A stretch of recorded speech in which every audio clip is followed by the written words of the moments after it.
Welcome to NFL Nexus, where we break down everything happening around the league. You know, the NFL draft is supposed to be all about hope, about new beginnings.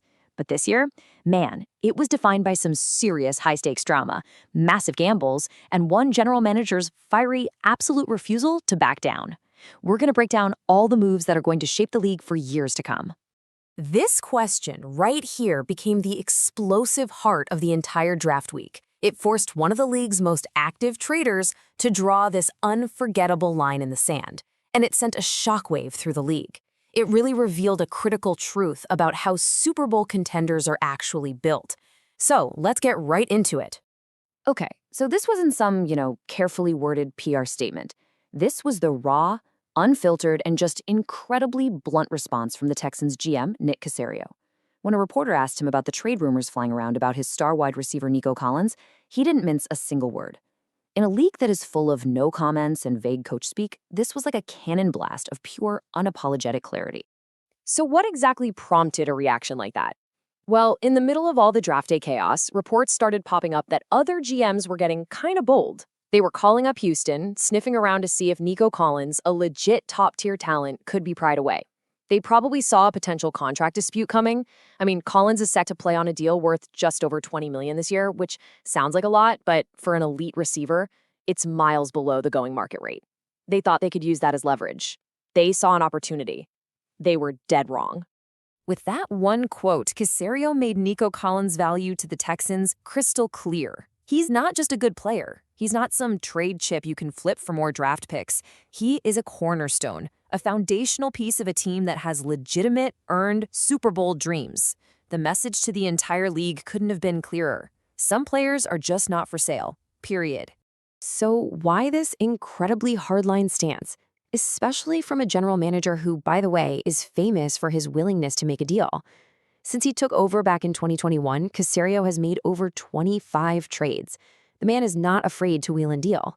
But on this one player, he absolutely refused to budge. Let's break down exactly why Nico Collins became completely non-negotiable for the Houston Texans. It all starts with this number right here, 3. That's how many consecutive 1,000-yard receiving seasons Nico Collins has put up for the Texans. Just think about how tough that is. In a league where defenses are literally designed to take away a team's best weapon, where injuries are a constant threat, Collins has been consistently dominant. This isn't a one-year wonder or a flash in the pan. This is sustained, elite production that puts him right up there with the most reliable receivers in the entire NFL. And this number, 1,117, that was his direct impact just last season alone. See, he wasn't just a part of the offense. He was the absolute engine of the Texans' high-powered passing game. In the biggest moments, when they needed a critical third down catch or a huge play downfield to shift momentum, everyone in the stadium, from the fans to the defense, knew exactly where the ball was going. And he still made the play. That's the difference between a good player and a truly great one. Now, what's really interesting here is when you look past just the raw numbers. I mean, sure, 71 catches, 6 touchdowns, those are fantastic stats for any receiver. But the key detail is how those stats directly translated into wins. His chemistry with his incredible young quarterback, C.J. Stroud, felt almost telepathic at times. It was a huge reason why Houston had that amazing 12-5 season and a dominant playoff win. You just can't manufacture that kind of connection overnight. It's priceless. And look, this fiery refusal to even talk about trading Collins, it's not happening in a vacuum. It's a really important piece of a much larger, very deliberate strategy. The Texans front office just recently locked up their defensive superstar Will Anderson Jr. with a massive contract extension. The message coming from the top is crystal clear. Our window to win a Super Bowl is wide open right now, and we are keeping the elite core players on both sides of the ball who are going to get us there. So the Texans drawing that line in the sand was a huge power move, no doubt. But the NFL draft is this incredibly complex chessboard, right? You've got 32 teams all making their own calculated moves and high-stakes gambles. So let's kind of zoom out to the wider draft and see how Houston's philosophy fits into this larger story of some clear winners and some very questionable losers. Over the course of that whole 3-day draft weekend, every single pick creates a ripple effect across the entire league. Some teams, they made these brilliant, decisive moves to build on their strengths. And others, well, others made decisions that left fans, analysts, and probably even some of their own players just completely scratching their heads. You know, a really great story to kick off day 2 of the draft was Caden McDonald, the big defensive tackle from Ohio State. Now, here's a guy who a lot of people thought could be a first-round pick. He spent all of Thursday night just sitting in the green room, phone in his hand, waiting for a call that never came. So he decides to come back for night 2, and man, did that decision pay off.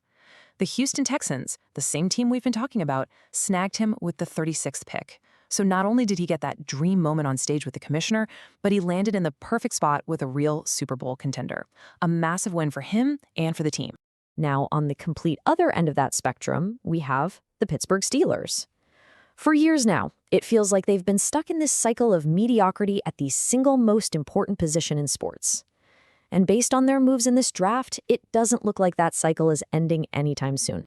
The crucial thing to understand here is that ever since Ben Roethlisberger retired, the Steelers' quarterback room has been this revolving door of cast-offs and guys who just didn't pan out.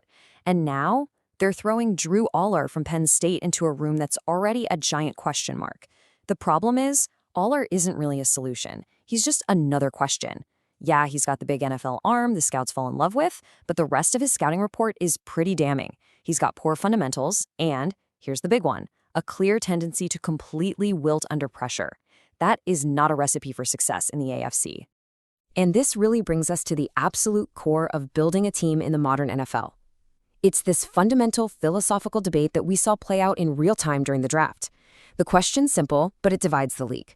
When you get your quarterback, do you do everything you possibly can to surround him with weapons and protection, or do you just leave him on an island and hope his talent is enough to overcome everything else? And this slide right here just illustrates that massive philosophical divide perfectly. On one side, you've got teams going all in. The Texans, we've talked about them, refusing to part with their star. The Cleveland Browns went even further, using a top 10 pick on a tackle, then their next 2 on receivers. And then, on the other side of the coin, you have the Steelers adding another project QB. And the Buffalo Bills, well, their complete lack of action is just baffling. You really have to give the Cleveland Browns front office a ton of credit. They looked at their team and saw a massive, glaring weakness. Last season, only one of their wide receivers caught more than 25 passes. I mean, that's almost unbelievable in today's NFL. So what they do? They attacked that weakness with overwhelming force. And this comes just a year after they took 2 running backs in the draft. They are building a fortress around their quarterback position, giving their young QB, Shadir Sanders, an incredible support system to grow in. That is a clear, decisive win. Which is what makes the Buffalo Bills' strategy, or maybe lack of one, so confusing. They have Josh Allen, one of the most physically gifted quarterbacks to ever play the game, and this offseason, they traded away his number 1 guy, Stephon Diggs. So you'd think they'd be desperate to get him more weapons, right? But what's so baffling is that the talent was right there for the taking. A whopping 17 wide receivers were taken in the first 3 rounds. The whole league was shouting that this was a deep receiver class, and the Bills just passed every single time. So, after looking at all these different moves, the hardline stances, the aggressive moves, the confusing inaction, what does it all really tell us? When you cut through all the noise and the speculation, what's the common thread? What's the actual blueprint for a Super Bowl contender that we saw emerge from this draft?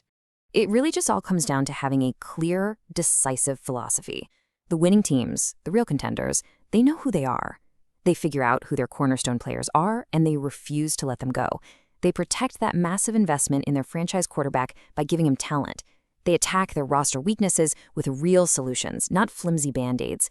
And maybe most importantly, they avoid that maybe trap, the trap of drafting a flawed quarterback and just hoping he can single-handedly fix a broken system. Because ultimately, that's what the NFL draft really is. It's a series of incredibly high-stakes gambles. The Texans are betting on their core. The Browns are betting on their support system. The Steelers and Bills, well, they're betting on a much different and much riskier path. And only time, a few years down the road, is going to tell us which of these GMs played their cards right and which ones made a mistake that will haunt their franchise for a long, long time. And that's our breakdown of the key philosophical battles of the 2026 NFL Draft. What a fascinating weekend. I'm really curious to hear what you all think. Which teams do you think absolutely nailed their draft, and which ones just completely missed the mark? Let me know all your thoughts down in the comments. I try to read as many as I possibly can. If you enjoy this breakdown and maybe learned something new, do me a huge favor and hit that like button. And of course, make sure you're subscribed to NFL Nexus and you have notifications turned on so you don't miss our next deep dive. And hey, before we go, if you'd like to help support the channel, we've created some really fun NFL-themed coloring books. They're perfect for kids, grandkids, or honestly for any adult fan just looking for a cool way to relax. You can find the link right at the top of the description below, or just scan the QR code on your screen right now. Thanks again for watching NFL Nexus. We'll see you next time.